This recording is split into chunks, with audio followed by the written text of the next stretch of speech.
All right, we're back with the Shuttlecock podcast. My name is Aaron Rhodes. We're sponsored by the Vinyl Underground at 7th Heaven. That's at 76th and Troost in Kansas City, selling new and used vinyl. On the show this week, we have Jacob Westfall. How you doing? I'm doing well. How are you? Pretty good. Let's just get into it. You grew up in West Virginia, right? Correct. And what was growing up in the Appalachia like? It's very small. It's very rural.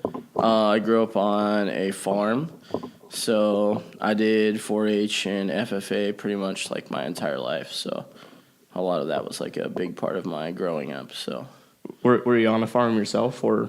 I was, yeah. I did like cattle and hogs and chickens and turkeys and pretty much every animal except for horses. So.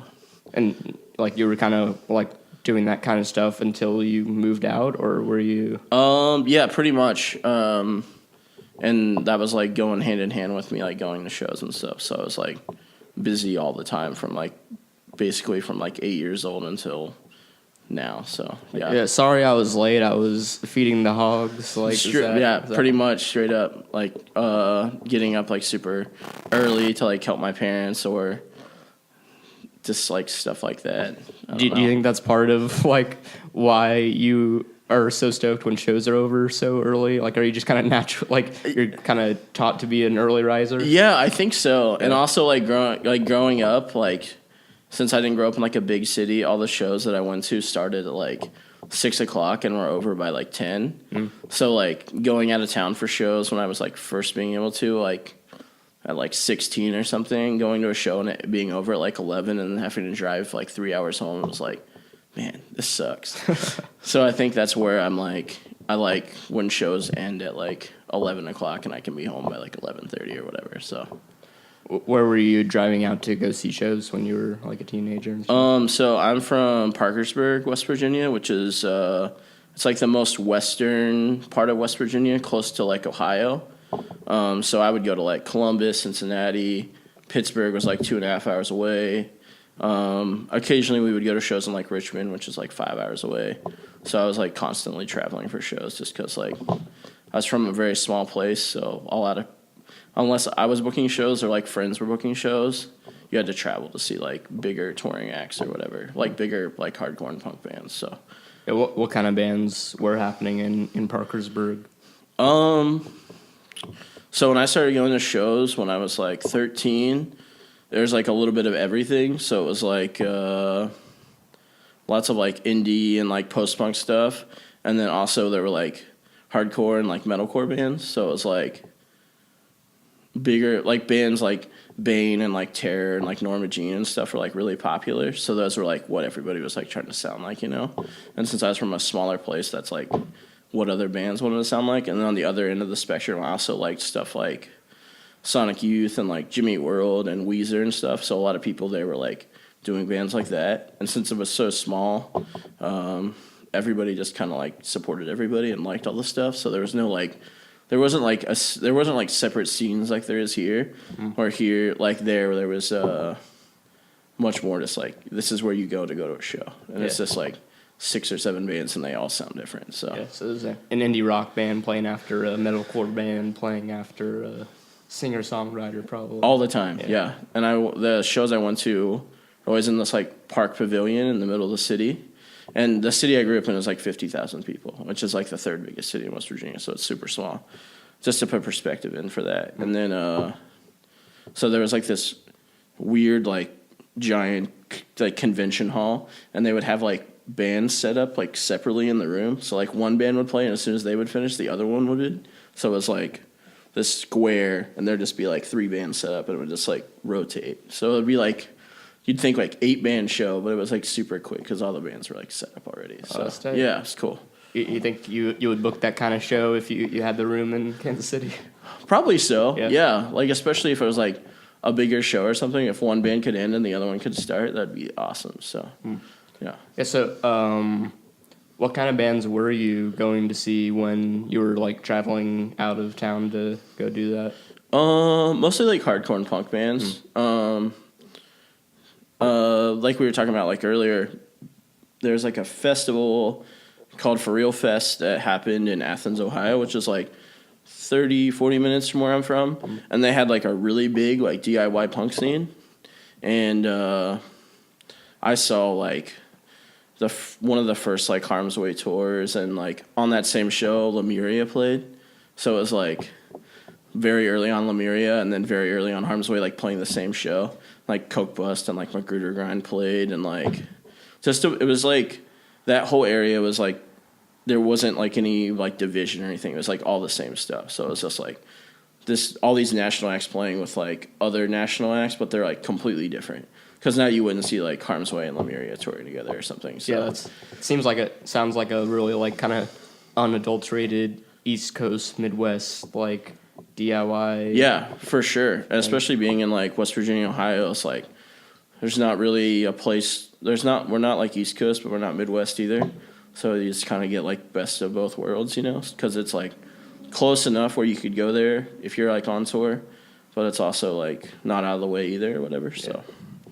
Easy enough to be skipped to, like, well, Kansas City, like, maybe less so now than in the past, but I feel like a lot of tours just shoot from like Colorado to St. Louis, and you're like, hey, we're here. Like, so. Yeah, absolutely. Sure, you go up feeling like that a lot too. Oh, absolutely, especially because it's like the routing would just be like, oh, we're just gonna go like Columbus to Pittsburgh, or you know, Pittsburgh over to down to Richmond or whatever, because it's like you can skip the entire state of West Virginia. It takes like 4 hours max to drive through it from like, you know, bottom to top. So yeah, if you don't want to play West Virginia, you just don't have to. And it's not a place anybody would think about like playing to. So that was like hard to convince people to like come and play too. So it was like that kind of thing. So.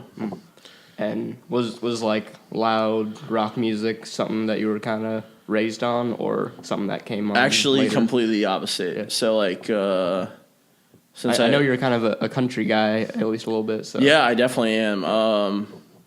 Growing up, my parents listened to like a lot of country music and a lot of gospel music, so it's like what I grew up listening to until I was probably like 10 or 11 years old, and then I heard like Jimmy Eat World and like Weezer and like Modest Mouse for the first time. And that was like my first like introduction to music that wasn't something that my parents showed me. And I think like my aunt liked a lot of like classic rock too, so I would hear like she'd play like classic rock in the car and stuff on like when I would go and like go with her and my mom to like grocery stores and stuff. So I think maybe that had like semi an interest in it. And then yeah, once I found out about that, my mom one day was like, I was probably like 13, and she was like, oh, there's a show happening in like the city, and it says it's like music that you like or whatever. So my mom took me to the show, and then from then on out, I just like, that's all I wanted to do was like go to shows. So, and just like, once I found out about that, that's all I did was, I used to do this thing where I would get off school, and I didn't have a computer at my house, but my aunt did, and my grandma, and they lived like 200 yards away. So I would just like go up to my grandma's house. I would play RuneScape, and I would just download music off of SoulSeek. And I did that until I was like 16, probably. I didn't know you played RuneScape too. That's so good to hear. Yeah, exactly. Yeah. But yeah, I would just like, that's all I wanted to do was just like listen to music. And just, I had like 2 or 3 MP3 players because I didn't like ever have enough money to buy like an iPod.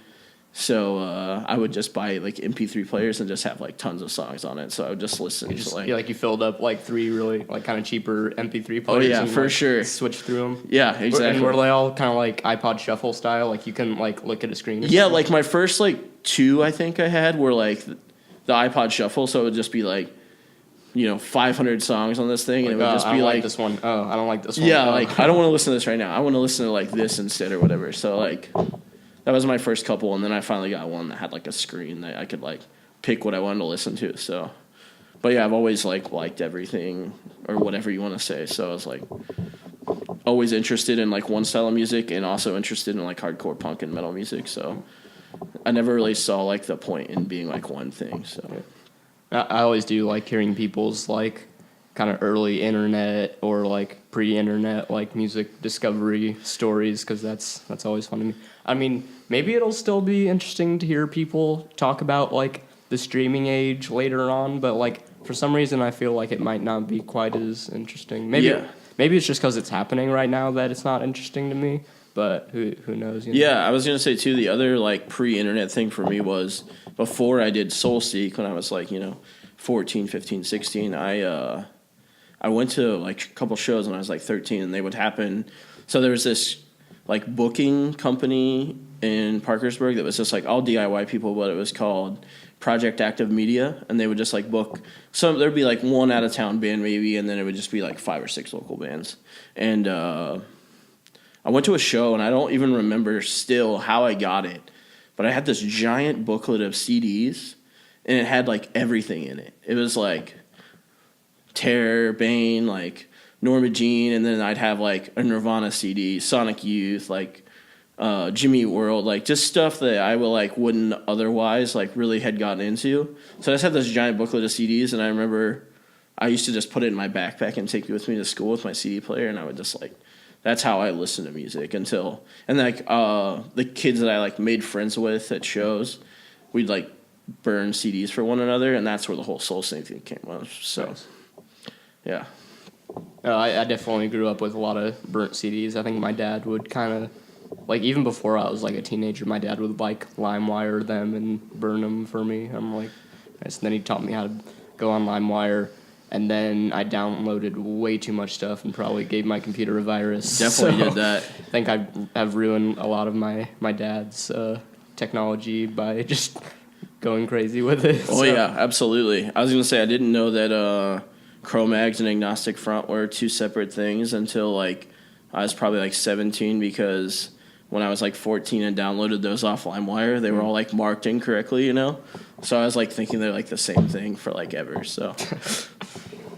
Yeah, there's always the mislabeled file story when you're doing peer-to-peer stuff. So oh, yes. It's fun. Oh, yeah, but so you kind of did get into hardcore through going to those like kind of mixed bill shows and trading CDs and stuff. When did you first start making music yourself? Actually, like really late in life. So I was like probably like 20 years old, and no, I was 19 actually. So I like was fresh out of high school, and I had some friends that some were still in high school somewhere, and we all really wanted to start like a band. So my friend had a bass, but he didn't play it, and I was like, I'll just learn how to play bass. So I just took it home, and I was just like teaching myself like all the songs I like loved. You know, I was like teaching myself like Black Flag songs, like Integrity songs, Cro-Mag songs, whatever.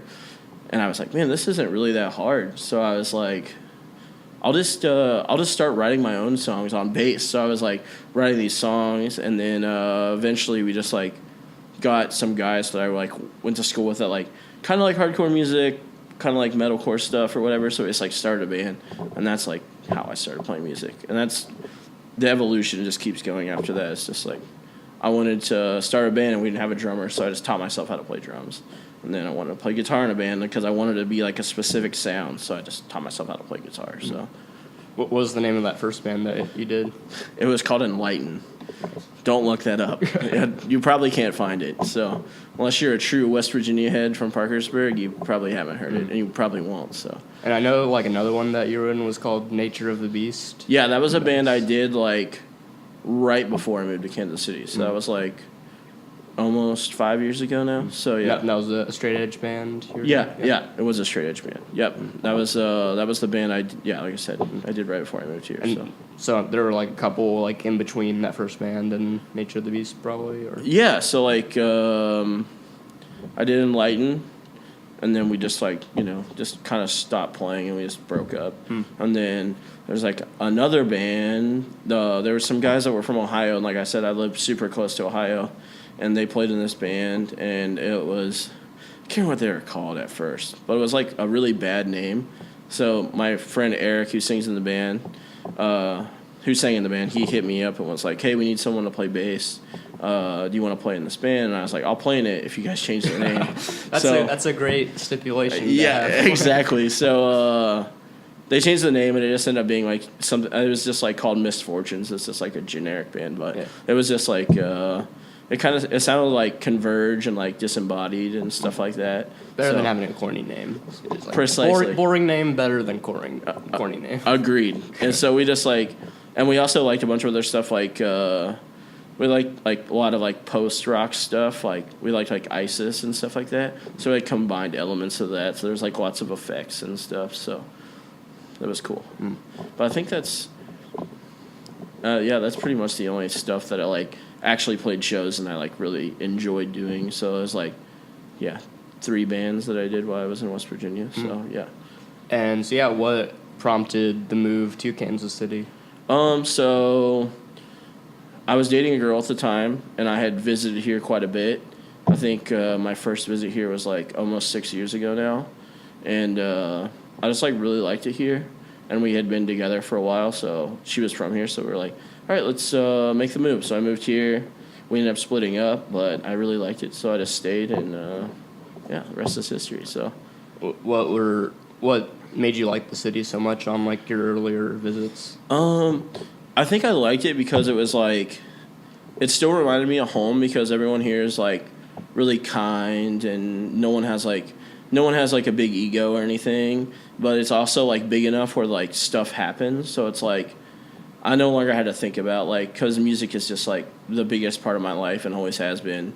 So I didn't really have to think about like, oh man, I'm gonna have to drive like 3 hours to go see that tour or. Maybe they'll have a fest in Kansas City. Like, ooh, there's possibility. Yeah, exactly, precisely. So, that was like a big part of it. Was like the cost of living here was like still really affordable.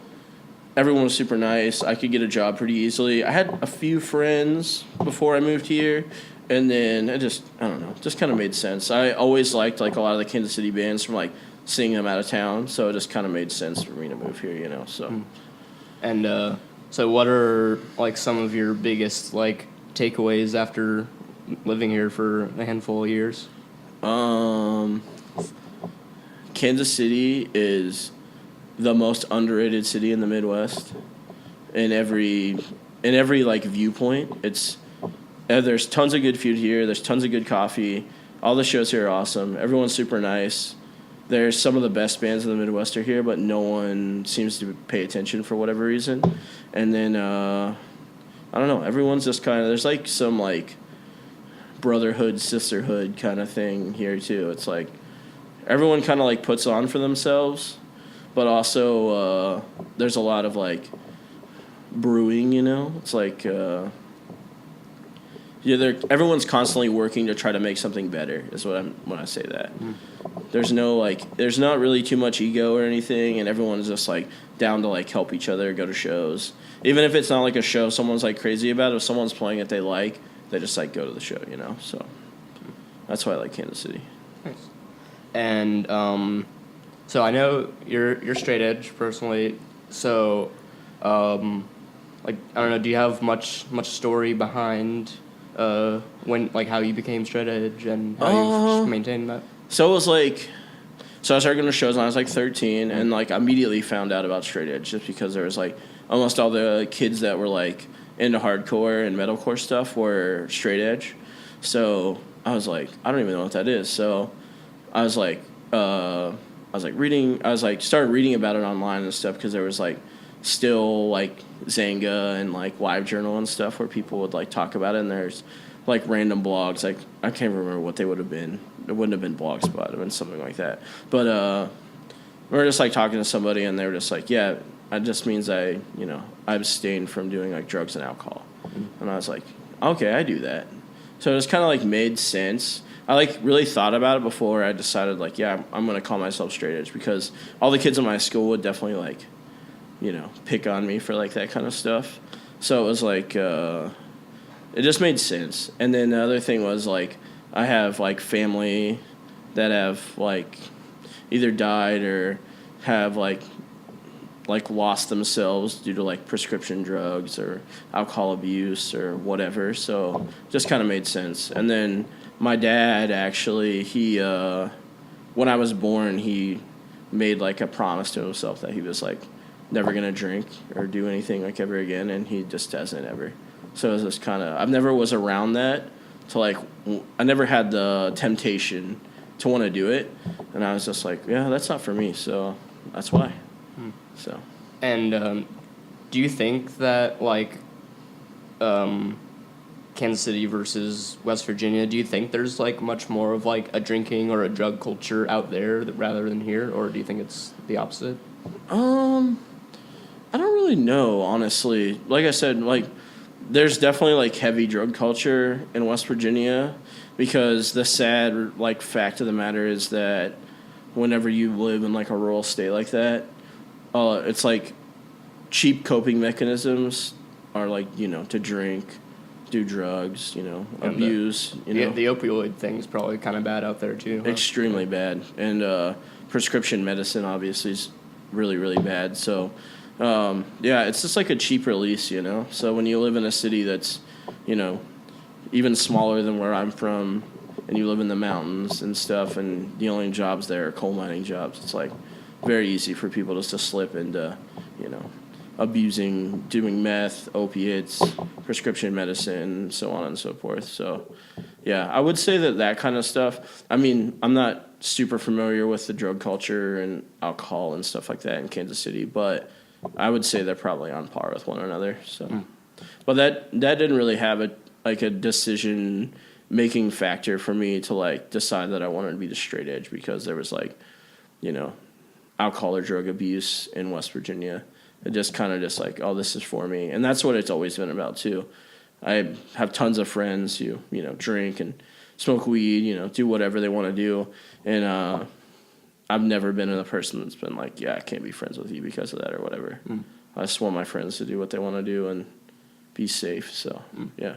And one more, like, note on West Virginia, I guess, like, do you ever miss just, like, working on the farm and stuff? Like, do you kind of wish you kind of got to do that here? Yeah, I do, honestly. I miss it a lot. I like the solitude from it. It's like you're kind of just, like, on your own kind of thing, and you live in the country, so no one bothers you ever. The only time you're bothered is if you want to be bothered. And, yeah, I do miss it a lot, actually. I miss, like, being on the farm with my parents and, like, helping my dad, like, you know, do hay in the summer and stuff. Is like, dreadful and terrible as that sounds, but I do miss it, so, yeah. You ever think about just, like, purchasing, like, a little ranch for yourself? Man, that would be cool. Yeah. Maybe one day, so. But, yeah, I think about that kind of stuff all the time. Agriculture and, like, farming and all that stuff is still, like, really important to me, so, yeah. No, yeah, and I don't know if it was on a farm or if it was just more of like just like a storage thing, but I do know there was a DIY venue like outside of Kansas City. It was called Deado's Barn because Deado from a bunch of Kansas City punk and metal bands, but I guess like his family had a barn that they'd let like bands play in. I think like they had The Body and Double Negative there and like all these crazy shows. Yeah, it was just like right before I started going to shows though. So. Antonio is actually mentioned like a apparently crazy famous Weekend Nachos show or something that happened there. So I don't know, tires and something, you know, typical KC show. A lot of bad kid shit. Right, exactly. But yeah, so once you get to Kansas City, like I think pretty quickly you guys started Blindside USA. Yes.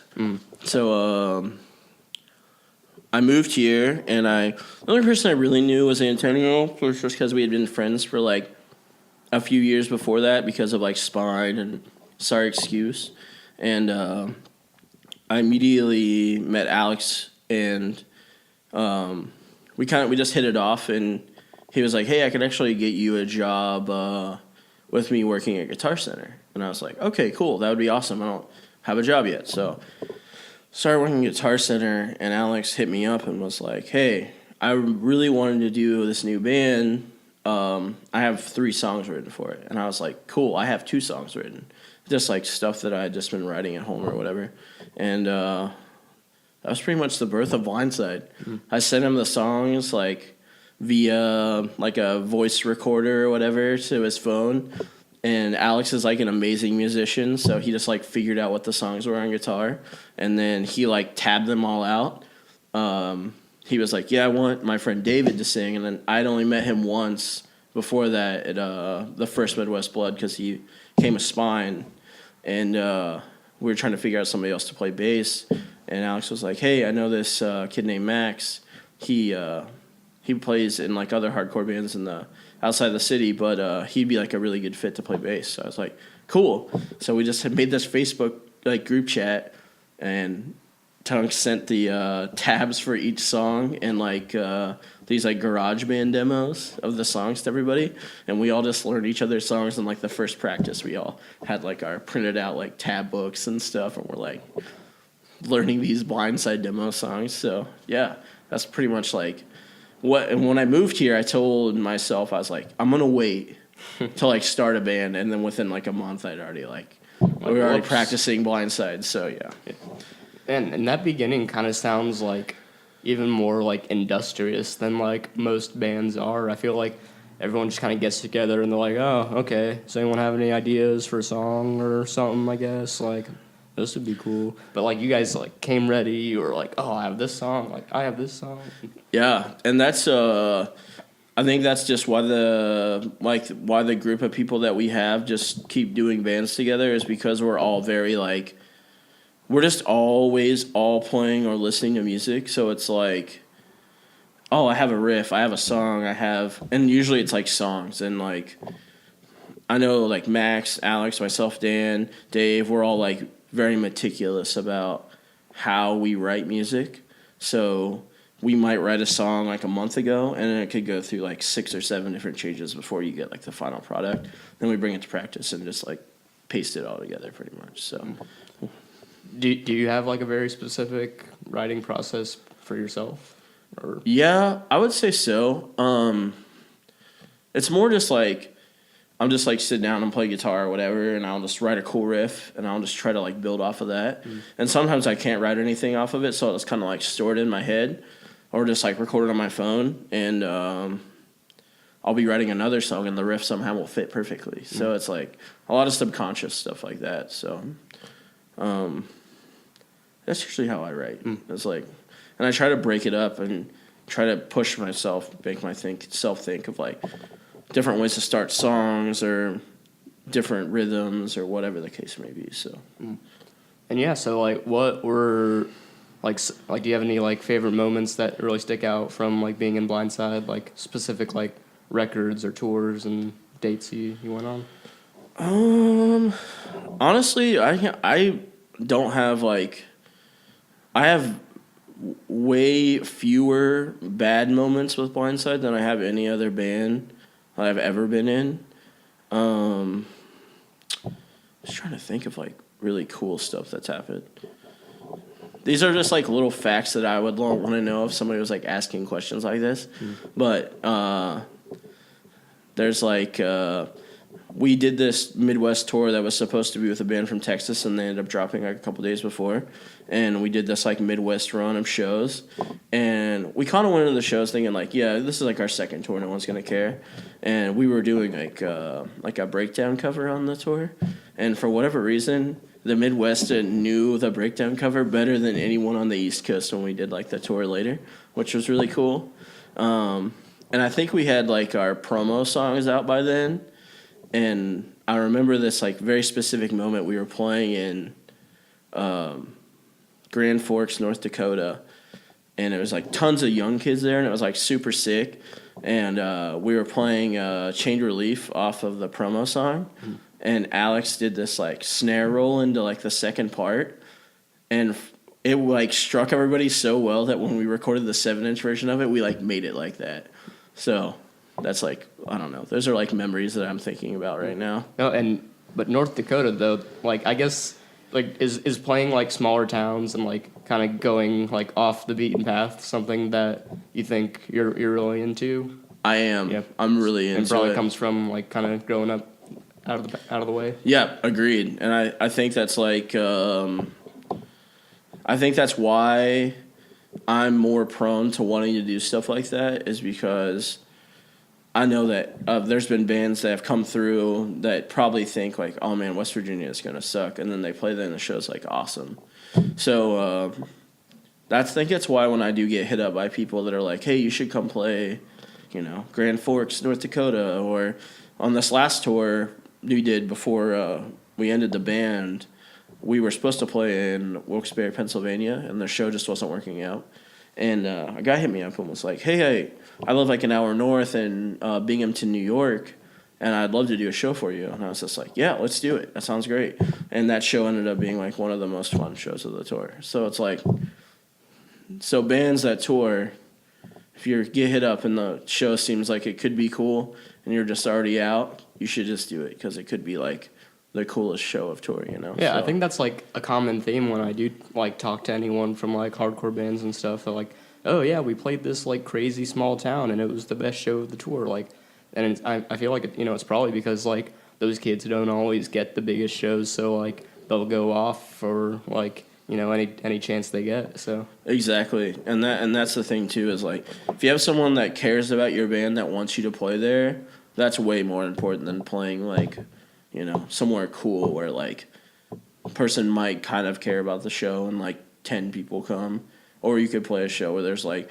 not as well known spot, but the promoter really cares about the show, and then 60 or 70 kids come, so that's cool. Yeah, and then I guess they're always like the big city like 200 people shows, but like nobody dances or like sings along. Or oh yeah, so, for sure. Yeah. It's just kind of just like crossed arms, standing around, just like going through the motions of like being someone who's like a part of it. You know what I mean? Yeah. So. And so yeah, another band that you've played with while you've been in Kansas City, Contrast. How did that band get started? Okay, so Max and I had like really wanted to start a band that just sounds like Integrity, and we talked about it. And one day, like I think a Blindside practice might have got like canceled or something, and I was like, "Hey, I'm gonna play drums and you play my guitar," because at the time we were still just a 4-piece, so Max was playing bass.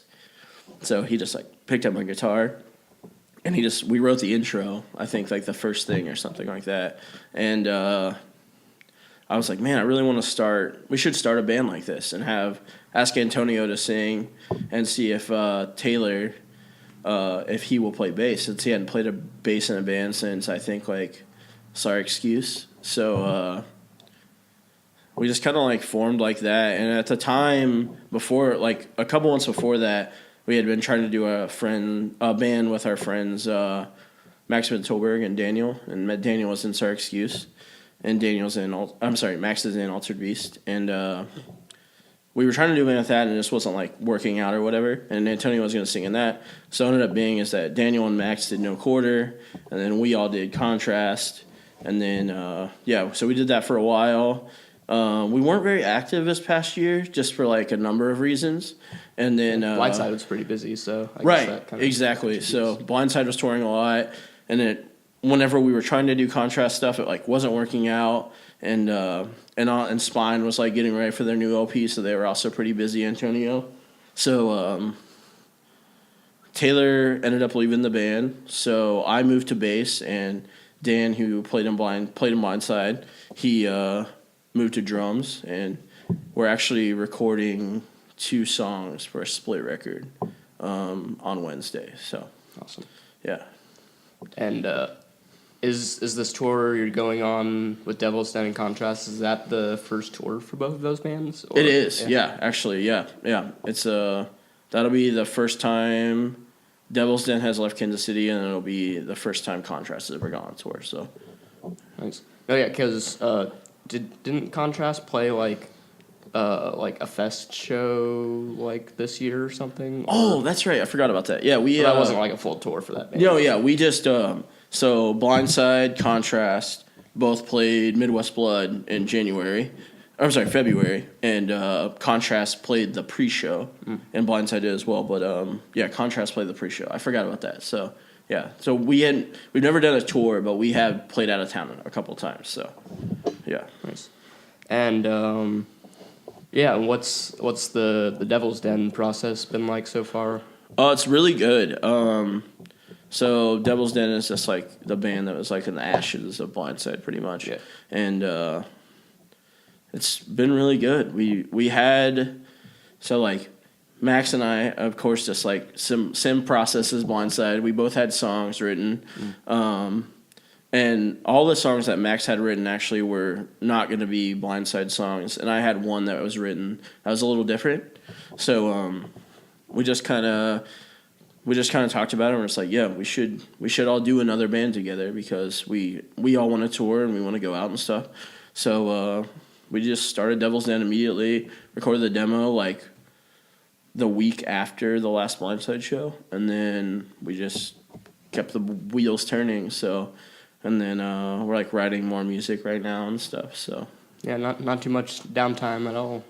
No, I think that's like how we all really wanted it to be. Is like there was no reason to like really slow down with it. And the other thing too is we've only played 2 shows since our demo's been out for 2 months now or so.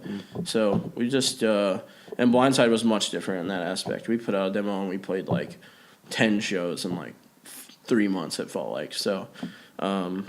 We're trying to take our time with writing this next release, but we already have like a lot of songs written for it. So Devil's Den won't be slowing down anytime soon. So nice. And since you've been in Kansas City, also you've booked a ton of like out of town bands for shows. Yeah. What have been some of your favorites that you've brought through town? Oh man. I have such a bad memory recently. It's like driving me crazy. Trying to think of shows that I've like really liked that I booked in recent time. I did a show for Bent Life and the Beautiful Ones, probably like a year and a half ago, and that was a really good show.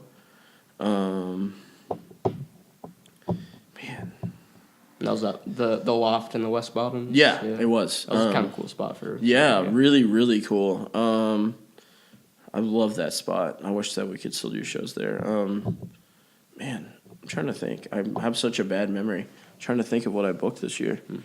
I mean, the last Blindside show was like that was wild. Yeah, that was like one of my favorite shows that I booked. Only like not just because like it was the last Blindside show, but it was cool because like every band on the show was our friends, and that's the way we wanted to like end the band was, we just wanted our friends' bands just to play, and that was like it. Mm-hmm. And we also had played Omaha like a couple days before that with Bent Life, and that was like those are like really good friends of ours and Bib, so it was like really nice to kind of end the band on a high note. So it was like all our friends' bands played. We put out this new record, like this is it. So it was nice.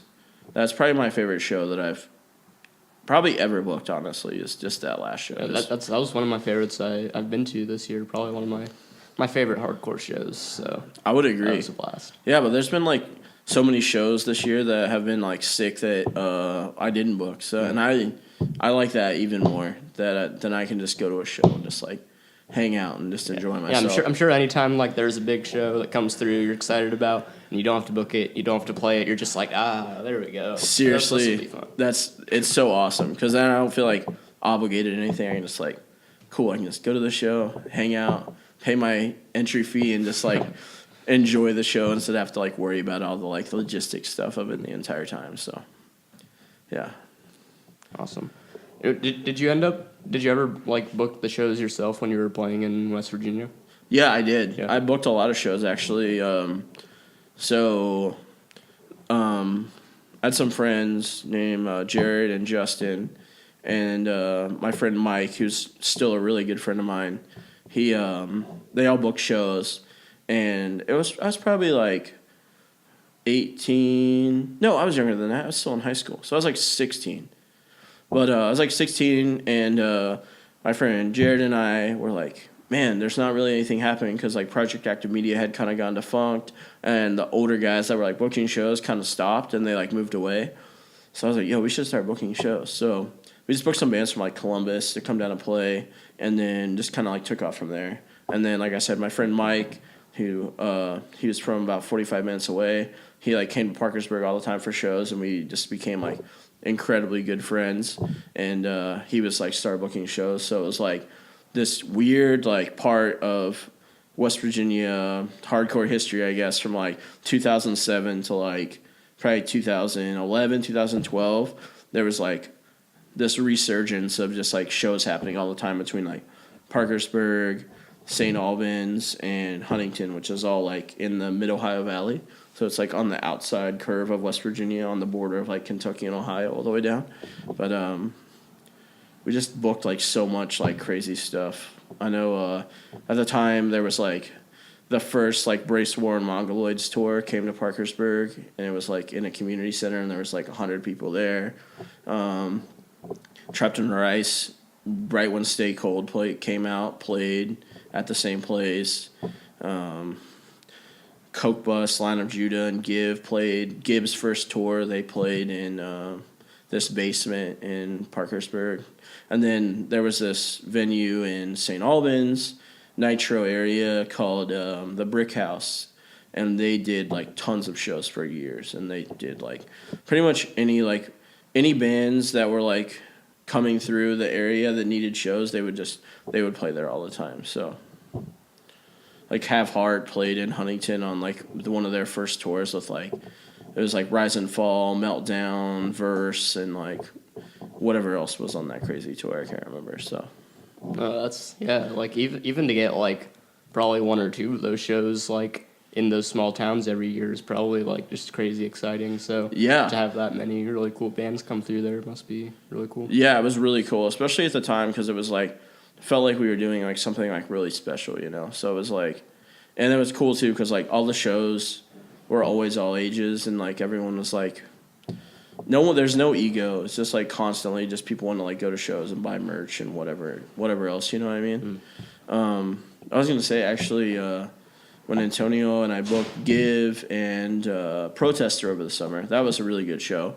The guys in Give were like, "Oh yeah, you booked that show in West Virginia?" And they're all like talking about how it was like one of their like dreams to play West Virginia for whatever reason. But I think that the singer of Line of Judah was like from West Virginia or lived there, like on the border of DC. Probably just talked it up really well. Yeah, exactly. So I guess because it was really funny with that like Line of Judah and Give tour, they were supposed to play just those two bands at the end of a tour, and something like happened with their rental van where they had to like take it back 3 days earlier, and they like promised our friend Jared and was like, "Yo, we're gonna come back, I promise." And they ended up bringing Coke Bust, and it was just like this insane little 3-day weekend package at the time that just came through and played like all these like podunk towns and then went back to DC. It was really cool. Yeah. Yeah. That'd be even like even as just like a regular band, I think that'd probably be really fun at some point just to like play like a tour of only like small towns and just like Chicago. No, let's play somewhere weird in Indiana and like yeah. For sure. There's like this small town like an hour away from where I lived, and this guy named Austin used to book shows there all the time, and it was called Barnesville, and it was probably like a town of like 12,000 people. But like Dead in the Dirts played there, Harm's Way played there, Death Before Dishonor, I don't know, just like a bunch of like bigger bands that you wouldn't think like would ever play somewhere like that. They played there and then just be like packed shows, like 100 kids or more. So. Everyone in town is at that. Yeah, exactly. And also like people, and that's the other thing cool about like that area is that a lot of people would travel to like other cities for shows. So it was like we had a ton of friends in like Cleveland and Columbus and Pittsburgh, and a lot of friends in Louisville, and that's just like all those connections have always like stayed strong. So I was like, that tour came to West Virginia, people from Louisville would just drive up, or we'd go to Cleveland, or so on and so forth. So. Oh yeah, wait, but which fest is in Louisville? Is it Midwest Blood? Yeah, it is. So does that make going back there for that pretty cool? Oh, super cool. Yeah, that was like I've been friends with Alex and Tyler and everything since like I was like 19. So it's been almost close to a decade for us all being friends, and anytime there's like something, that's I think also, everyone in Kansas City that are in Contrast and Devil's Den and Spine have also been friends with them for years. So it's like every year it happens. All of my friends that I'm still really close to in West Virginia and all my friends in Kansas City, and I'll get to go to Louisville, and I just get to like see all of the friends that I like grew up with basically over the last 10 years, and it's just like really cool. So Yeah, how far out of West Virginia is Louisville? Like from? It's about 5 hours south. Yeah, so it's just like one highway all the way down. So it's an easy So you did drive. travel like out there for shows occasionally? Oh yeah, definitely. There was like a point where there's this house called the Chestnut House, and my friend Mike and Alex and our friend Aaron, we would all just like get in a car and drive down to Louisville and just like go to the show, and then for whatever reason we always drove back. So it would just be like we'd go down and we saw Take Offense and Downpresser play there one time, and it was like every show there also was just like packed. There's always like 100, 120 people at these shows, and it should be in a venue, but it's in this like living room, and it's just like awesome. So, yeah, awesome. I think that's most of what I wanted to get to.